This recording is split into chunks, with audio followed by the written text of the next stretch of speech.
اللهم صل على سيدنا محمد وعلى آلہ وصحبہ دعوت ہدایت کی ایک ہنسی شفق لے کر میرے مصطفیٰ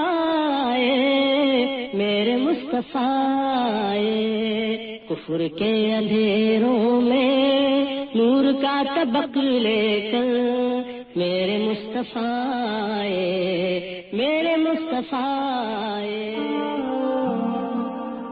الرحیق المختوم ایپیسوڈ 18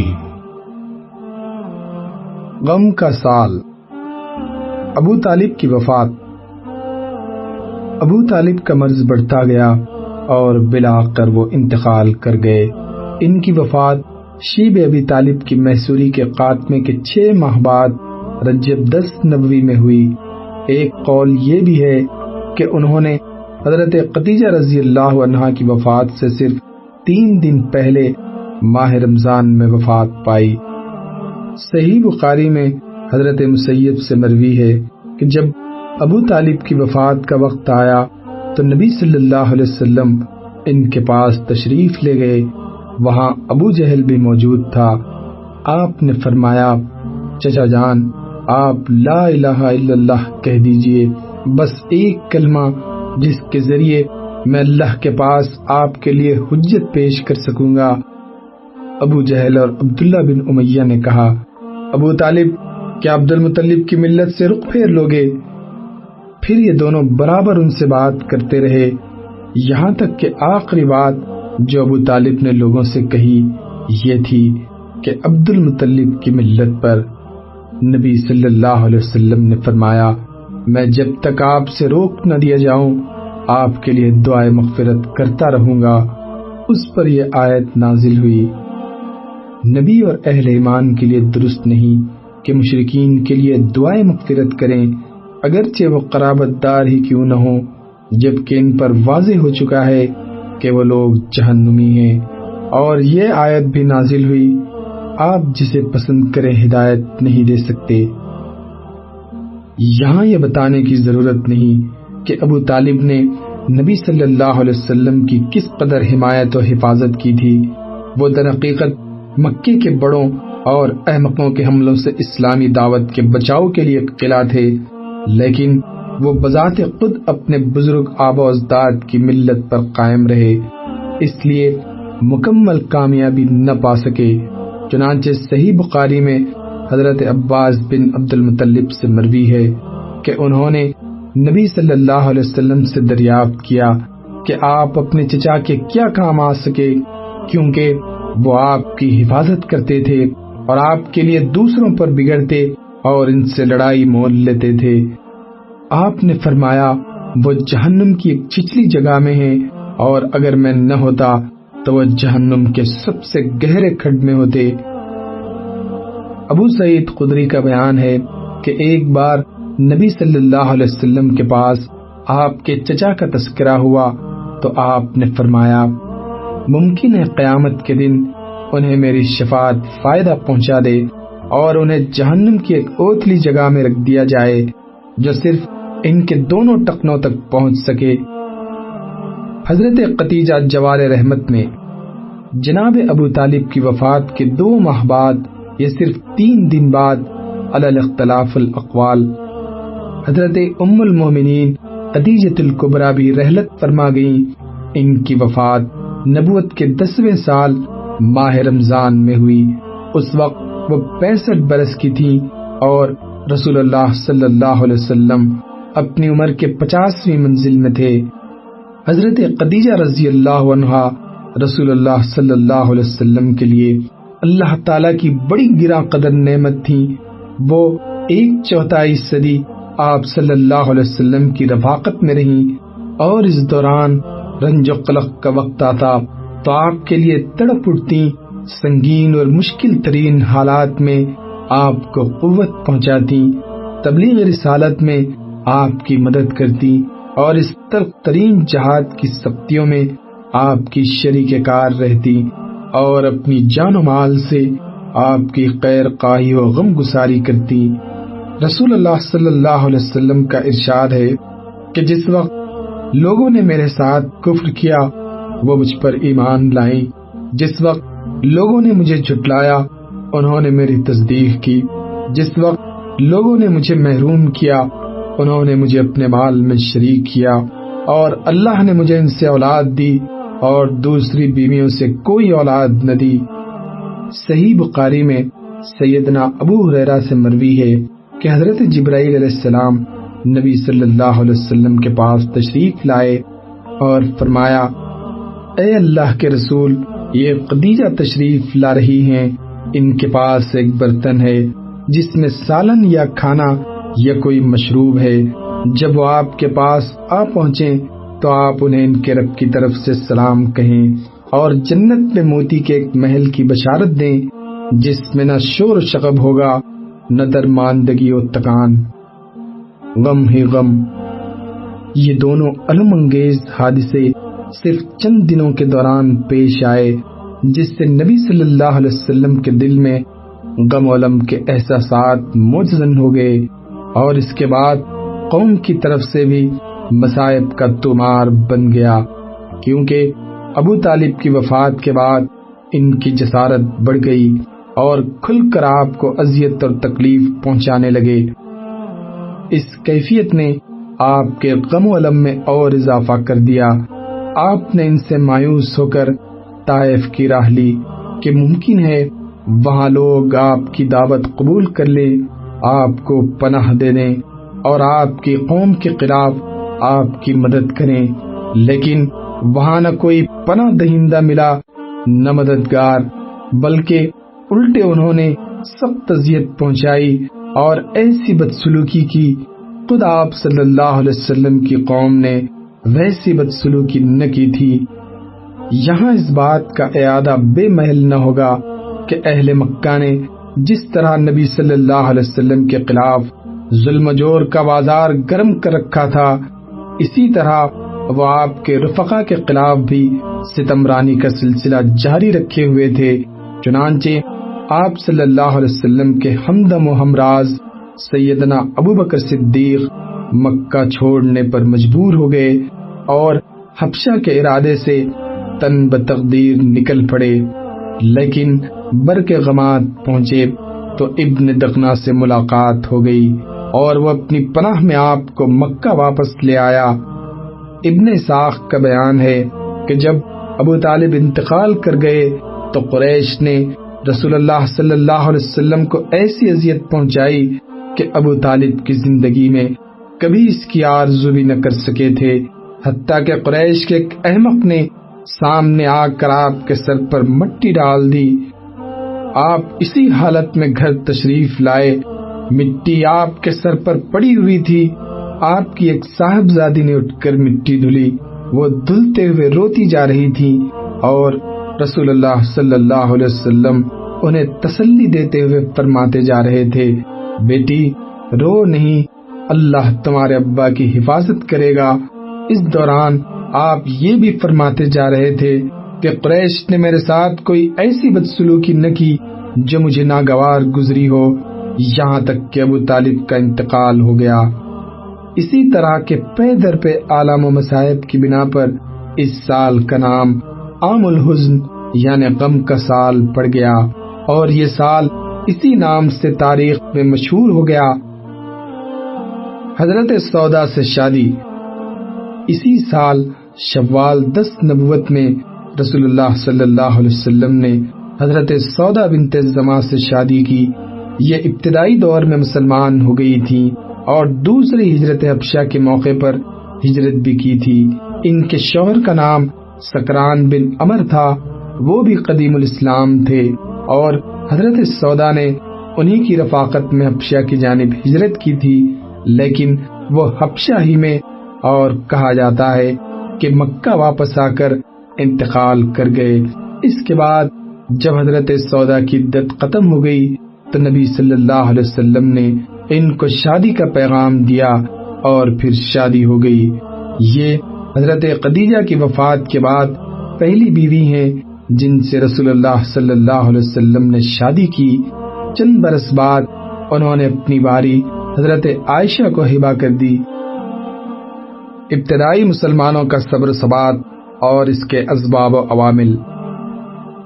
یہاں پہنچ کر گہری سوجھ بوجھ اور مضبوط دل و دماغ کا آدمی بھی حیرت زدہ رہ جاتا ہے، اور بڑے بڑے عقلا دم بخود ہو کر پوچھتے ہیں کہ آخر وہ کیا اسباب و عوامل تھے جنہوں نے مسلمانوں کو اس قدر انتہائی اور معجزانہ حد تک ثابت قدم رکھا۔ آخر مسلمانوں نے کس طرح ان بے پایہ مظالم پر صبر کیا جنہیں سن کر رونگٹے کھڑے ہو جاتے ہیں اور دل لرز اٹھتا ہے۔ بار بار کھٹکنے اور دل کی تہوں سے ابھرنے والے اس سوال کے پیش نظر مناسب معلوم ہوتا ہے کہ ان اسباب و عوامل کی طرف ایک سرسری اشارہ کر دیا جائے۔ نمبر 1، ان میں سب سے پہلا اور اہم سبب اللہ کی ذات واحد پر ایمان اور اس کی ٹھیک ٹھیک معرفت ہے، کیونکہ جب ایمان کی بشاشت دلوں میں جانشین ہو جاتی ہے تو وہ پہاڑوں سے ٹکرا جاتا ہے اور اس کا پلہ بھاری رہتا ہے، اور جو شخص ایسے ایمان محکم اور یقین کامل سے بہرور ہو وہ دنیا کی مشکلات کو خواہ وہ جتنی بھی زیادہ ہوں اور جیسی بھی بھاری بھرکم، خطرناک اور سخت ہوں، اپنے ایمان کے بالمقابل اس کائی سے زیادہ اہمیت نہیں دیتا جو کسی بند توڑ اور قلعہ شکن سیلاب کی بالائی سطح پر جم جاتی ہے۔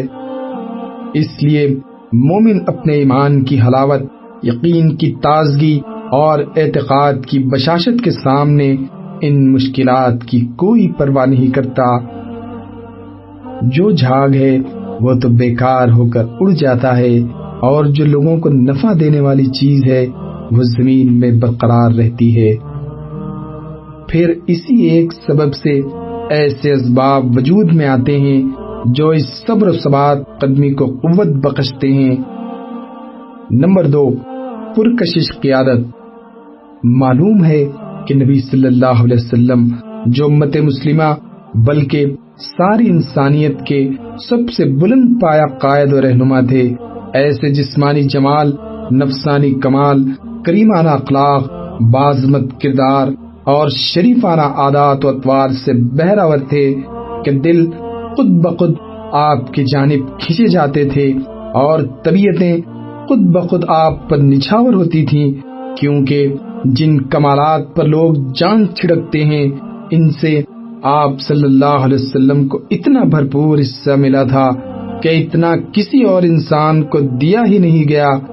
آپ صلی اللہ علیہ وسلم شرف و عظمت اور فضل و کمال کی سب سے بلند چوٹی پر جلوہ فگن تھے۔ عفت و امانت، صدق و صفا اور جملہ امور خیر میں آپ کا وہ امتیازی مقام تھا کہ رفقا آپ کے دشمنوں کو بھی آپ کی یکتائی و انفرادیت پر کبھی شک نہ گزرا۔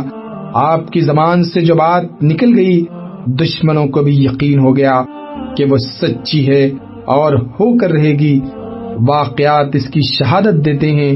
ایک بار قریش کے ایسے 3 آدمی اکٹھے ہوئے جن میں سے ہر ایک نے اپنے بقیہ 2 ساتھیوں سے چھپ چھپا کر تنے تنہا قرآن مجید سنا تھا، لیکن بعد میں ہر ایک کا راز دوسرے پر فاش ہو گیا۔ انہی تینوں میں سے ایک ابو جہل بھی تھا۔ تینوں اکٹھے ہوئے تو ایک نے ابو جہل سے دریافت کیا کہ بتاؤ، تم نے جو کچھ محمد سے سنا ہے اس کے بارے میں تمہاری کیا رائے ہے؟ ابو جہل نے کہا، میں نے کیا سنا ہے؟ بات دراصل یہ ہے کہ ہم نے اور بنو عبد مناف نے شرف و عظمت میں ایک دوسرے کا مقابلہ کیا۔ انہوں نے غربا و مساکین کو کھلایا تو ہم نے بھی کھلایا، انہوں نے داد و دہش میں سواریاں عطا کی تو ہم نے بھی عطا کی، انہوں نے لوگوں کو عطیات سے نوازا تو ہم نے بھی ایسا کیا، یہاں تک کہ جب ہم اور وہ گھنٹوں گھنٹوں ایک دوسرے کے ہم پلہ ہو گئے اور ہماری اور ان کی حیثیت ریس کے 2 مقابل گھوڑوں کی ہو گئی، تو اب بنو عبد مناف کہتے ہیں کہ ہمارے اندر ایک نبی ہے جس کے پاس آسمان سے وحی آتی ہے، بھلا بتائیے ہم اسے کب پا سکتے ہیں؟ اللہ کی قسم ہم اس شخص پر کبھی ایمان نہ لائیں گے اور اس کی ہرگز تصدیق نہ کریں گے۔ چنانچہ ابو جہل کہا کرتا تھا، اے محمد، ہم تمہیں جھوٹا نہیں کہتے، لیکن تم جو کچھ لے کر آئے ہو اس کی تکذیب کرتے ہیں۔ اور اسی بارے میں اللہ تعالیٰ نے یہ آیت نازل فرمائی، یہ لوگ آپ کو نہیں جھٹلاتے بلکہ یہ ظالم اللہ کی آیتوں سے انکار کرتے ہیں۔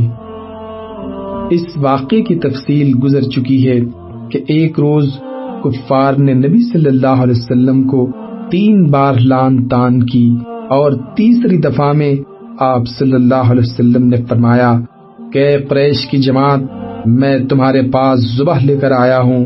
تو یہ بات ان پر اس طرح اثر کر گئی کہ جو شخص عداوت میں سب سے بڑھ کر تھا، وہ بھی بہتر سے بہتر جو جملہ پا سکتا تھا اس کے ذریعے آپ کو راضی کرنے کی کوشش میں لگ گیا۔ اسی طرح اس کی بھی تفصیل گزر چکی ہے کہ جب حالت سجدہ میں آپ پر اوجڑی ڈالی گئی اور آپ نے سر اٹھانے کے بعد اس حرکت کے کرنے والوں پر بددعا کی تو ان کی ہنسی ہوا ہو گئی اور ان کے اندر غم و قلق کی لہر دوڑ گئی۔ انہیں یقین ہو گیا کہ ہم بچ نہیں سکتے۔ یہ واقعہ بھی بیان کیا جا چکا ہے کہ آپ نے ابو لہب کے بیٹے عتیبہ پر بددعا کی تو اسے یقین ہو گیا کہ وہ آپ کی بددعا کی زد سے بچ نہیں سکتا۔ چنانچہ اس نے ملک شام کے سفر میں شیر کو دیکھتے ہی کہا، واللہ محمد نے مکہ میں رہتے ہوئے مجھے قتل کر دیا صلی اللہ علیہ وسلم۔ ابی بن خلف کا واقعہ ہے کہ وہ بار بار آپ کو قتل کی دھمکیاں دیا کرتا تھا۔ ایک بار آپ صلی اللہ علیہ وسلم نے جواباً فرمایا کہ تم نہیں بلکہ میں تمہیں قتل کروں گا انشاءاللہ۔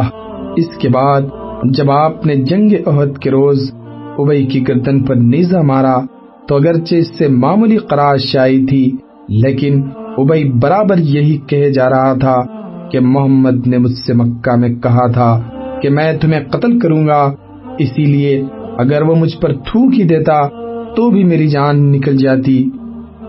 اسی طرح ایک بار حضرت سعد بن معاذ نے مکے میں امیہ بن خلف سے کہہ دیا کہ میں نے رسول اللہ کو یہ فرماتے ہوئے سنا ہے کہ مسلمان تمہیں قتل کریں گے، تو اس سے امیہ پر سخت گھبراہٹ طاری ہو گئی جو مسلسل قائم رہی۔ چنانچہ اس نے عہد کر لیا کہ وہ مکے سے باہر نہ نکلے گا، اور جب جنگ بدر کے موقع پر ابو جہل کے اصرار سے مجبور ہو کر نکلنا پڑا تو اس نے مکے کا سب سے تیز تر اونٹ خریدا تاکہ قطرے کی علامت ظاہر ہوتے ہی چمپت ہو جائے۔ ادھر جنگ میں جانے پر آمادہ دیکھ کر اس کی بیوی نے بھی ٹوکا کہ ابو سفیان، آپ کے یثربی بھائی نے جو کچھ کہا تھا اسے آپ بھول گئے۔ ابو سفیان نے جواب میں کہا کہ نہیں، بلکہ میں اللہ کی قسم ان کے ساتھ تھوڑی ہی دور جاؤں گا۔ یہ تو آپ کے دشمنوں کا حال تھا، باقی رہے آپ کے صحابہ اور رفقا تو آپ تو ان کے لیے دیدہ و دل اور جان و روح کی حیثیت رکھتے تھے۔ ان کے دل کی گہرائیوں سے آپ کے لیے حب صادق کے جذبات اس طرح ابلتے تھے جیسے نشیب کی طرف پانی بہتا ہے، اور جان و دل اس طرح آپ کی طرف کھینچتے تھے جیسے لوہا مقناطیس کی طرف کھینچتا ہے۔ آپ کی صورت ہر جسم کا ہیولا تھی اور آپ کا وجود ہر دل کے لیے مقناطیس۔ اس محبت و فداکاری اور جانثاری اور جان سپاری کا نتیجہ یہ تھا کہ صحابہ کرام کو یہ گوارا نہ تھا کہ آپ کے ناخن میں خراش آ جائے یا آپ کے پاؤں میں کانٹا چھپ جائے، خواہ اس کے لیے ان کی گردنیں ہی کیوں نہ کوٹ دی جائیں۔ ایک روز ابوبکر صدیق کو بری طرح کچل دیا گیا اور انہیں سخت مار ماری گئی۔ عتبہ بن ربیعہ ان کے قریب آ کر انہیں 2 پیوند لگے جوتوں سے مارنے لگا، چہرے کو خصوصیت سے نشانہ بنایا، پھر پیٹھ پر چڑھ گیا۔ کیفیت یہ تھی کہ چہرے اور ناک کا پتہ نہیں چل رہا تھا۔ پھر ان کے قبیلے بنو تیم کے لوگ انہیں کپڑے میں لپیٹ کر گھر لے گئے۔ انہیں یقین تھا کہ اب یہ زندہ نہ بچیں گے، لیکن دن کے خاتمے کے قریب ان کی زبان کھل گئی، اور زبان کھلی تو یہ بولے کہ رسول اللہ کا کیا ہوا؟ اس پر بنو تیم نے انہیں سخت سست کہا، ملامت کی، اور ان کی ماں ام الخیر سے یہ کہہ کر اٹھ کھڑے ہوئے کہ انہیں کچھ کھلا پلا دینا۔ جب وہ تنہا رہ گئیں تو انہوں نے ابو بکر سے کھانے پینے کے لیے اصرار کیا، لیکن ابو بکر یہی کہتے رہے کہ رسول اللہ کا کیا ہوا؟ آخر ام الخیر نے کہا، مجھے تمہارے ساتھی کا حال معلوم نہیں۔ ابو بکر نے کہا، ام جمیل بنت خطاب کے پاس جاؤ اور اس سے دریافت کرو۔ وہ ام جمیل کے پاس گئیں اور بولی، ابو بکر تم سے محمد بن عبداللہ کے بارے میں دریافت کر رہے ہیں۔ ام جمیل نے کہا، میں نہ ابو بکر کو جانتی ہوں نہ محمد بن عبداللہ کو، البتہ اگر تم چاہو تو میں تمہارے ساتھ تمہارے صاحبزادے کے پاس چل سکتی ہوں۔ ام الخیر نے کہا، بہتر ہے۔ اس کے بعد ام جمیل ان کے ہمراہ آئیں، دیکھا تو ابو بکر انتہائی خستہ حال پڑے تھے۔ پھر قریب ہوئیں تو چیخ پڑیں اور کہنے لگیں، جس قوم نے آپ کی یہ درگت بنائی ہے وہ یقیناً بدقماش اور کافر قوم ہے۔ مجھے امید ہے کہ اللہ آپ کا بدلہ ان سے لے کر رہے گا۔ ابو بکر نے پوچھا، رسول اللہ کیا ہوئے؟ انہوں نے کہا، یہ آپ کی ماں سن رہی ہیں۔ کہا، کوئی بات نہیں۔ بولی، آپ صلی اللہ علیہ وسلم صحیح سالم ہیں۔ پوچھا، کہاں ہیں؟ کہا، ابن ارقم کے گھر میں ہیں۔ ابو بکر نے فرمایا، اچھا تو پھر اللہ کے لیے مجھ پر عہد ہے کہ میں نہ کوئی کھانا کھاؤں گا نہ پانی پیوں گا یہاں تک کہ رسول اللہ کی خدمت میں حاضر ہو جاؤں۔ اس کے بعد ام الخیر اور ام جمیل رکی رہیں۔ جب آمد و رفت بند ہو گئی اور سیاپا پڑ گیا تو دونوں ابو بکر کو لے کر نکلی۔ وہ ان پر ٹیک لگائے ہوئے تھے اور اس طرح انہوں نے ابو بکر کو رسول اللہ کی خدمت میں پہنچا دیا۔ محبت و جان سپاری کے کچھ اور بھی نادر واقعات ہم اپنی اس کتاب میں موقع بہ موقع نقل کریں گے، خصوصاً جنگ احد کے واقعات اور حضرت قبیب کے حالات کے ضمن میں۔ نمبر 3، احساس ذمہ داری۔ صحابہ اکرام جانتے تھے کہ یہ مشتقاق جسے انسان کہا جاتا ہے اس پر کتنی بھاری بھرکم اور زبردست ذمہ داریاں ہیں، اور یہ کہ ان ذمہ داریوں سے کسی صورت میں گریز اور پہلو تہی نہیں کی جا سکتی، کیونکہ اس گریز کے جو نتائج ہوں گے وہ موجودہ ظلم و ستم سے زیادہ خوفناک اور ہلاکت آفریں ہوں گے، اور اس گریز کے بعد خود ان کو اور ساری انسانیت کو جو خسارہ لاحق ہوگا وہ اس قدر شدید ہوگا کہ اس ذمہ داری کے نتیجے میں پیش آنے والی مشکلات اس خسارے کے مقابل کوئی حیثیت نہیں رکھتی۔ نمبر 4، آخرت پر ایمان۔ جو مذکورہ احساس ذمہ داری کی تقویت کا باعث تھا، صحابہ کرام اس بات کا غیر متزلزل یقین رکھتے تھے کہ انہیں رب العالمین کے سامنے کھڑے ہونا ہے، پھر ان کے چھوٹے بڑے اور معمولی و غیر معمولی ہر طرح کے اعمال کا حساب لیا جائے گا۔ اس کے بعد یا تو نعمتوں بھری دائمی جنت ہوگی یا عذاب سے بھڑکتی ہوئی جہنم۔ اس یقین کا نتیجہ یہ تھا کہ صحابہ اکرام اپنی زندگی امید و بہم کی حالت میں گزارتے تھے، یعنی اپنے پروردگار کی رحمت کی امید رکھتے تھے اور اس کے عذاب کا خوف، اور ان کی کیفیت وہی رہتی تھی جو اس آیت میں بیان کی گئی ہے۔ وہ جو کچھ کرتے ہیں دل کے اس خوف کے ساتھ کرتے ہیں کہ انہیں اپنے رب کے پاس پلٹ کر جانا ہے۔ انہیں اس کا بھی یقین تھا کہ دنیا اپنی ساری نعمتوں اور مصیبتوں سمیت آخرت کے مقابل مچھر کے ایک پر کے برابر بھی نہیں، اور یہ یقین اتنا پختہ تھا کہ اس کے سامنے دنیا کی ساری مشکلات، مشقتیں اور تلخیاں ہیچ تھیں، اس لیے وہ ان مشکلات اور تلخیوں کو کوئی حیثیت نہیں دیتے تھے۔